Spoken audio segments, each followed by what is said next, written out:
நீங்கள் கொத்தமல்லி ரைஸ் சாதம் செய்யலாம்னு இருக்கேன். அதுக்கு ஒரு கடாயில் கொஞ்சம் நல்லெண்ணெய் ஊற்றிட்டு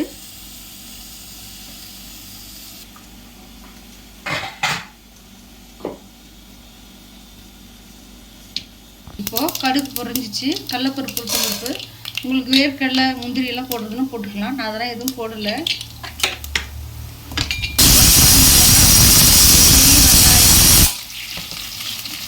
காஞ்ச மிளகாவும் ஒரு பெரிய வெங்காயமும் நீல வாக்கில் கட் பண்ணியிருக்கேன். வந்து பச்சை மிளகா காரத்துக்கு ஏற்ற மாதிரி 10 பல்லு பூண்டு, இஞ்சி, ஒரு கைப்பிடி 2 பிடி கைப்பிடி அளவு கொத்தமல்லி எடுத்துருக்கேன். அது இதோட போட்டுக்கணும். இந்த மாதிரி வதங்கந்தோம் நம்ம அரைச்சி வச்சுக்கிற விழுதை இதில் போட்டுக்கலாம்.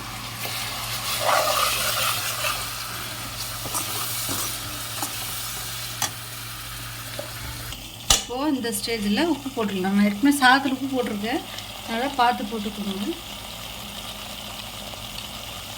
இல்லைன்னா புளி சேர்க்கல, புளி சேர்த்துனா கருப்பாக இருக்கும். அதுக்கு பதில் நான் லெமனை 1/2 மூடி லெமன் பிழிஞ்சு இதில் விட்டுற போகிறேன். இது கொஞ்சம் நல்லா வதங்கட்டும். நான் இது கூட கொஞ்சம் பெருங்காயம் மறந்துட்டேன், பெருங்காயம் போட்டுக்கோங்க. இப்போது கொஞ்சம் போல் கறிவேப்பிலை,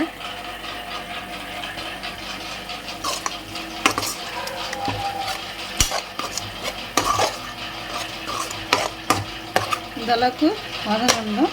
லெமன் சேர்த்துக்கலாம். பாருங்க, 1/2 மூடி லெமன். அந்த புளிக்கு பதில் இது புளிப்பு சுவை நல்லாயிருக்கும்.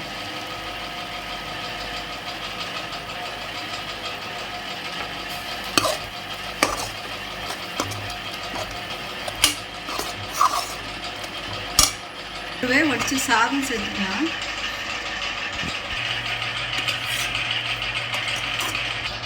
இந்த மாதிரி கலந்துட்டு ஒரு 5 நிமிஷம் அப்படியே விட்டுருங்க. கொஞ்ச நாள்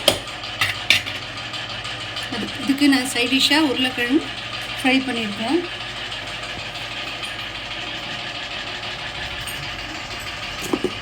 இந்த பண்ணாலும் செய்யலாம். எப்படி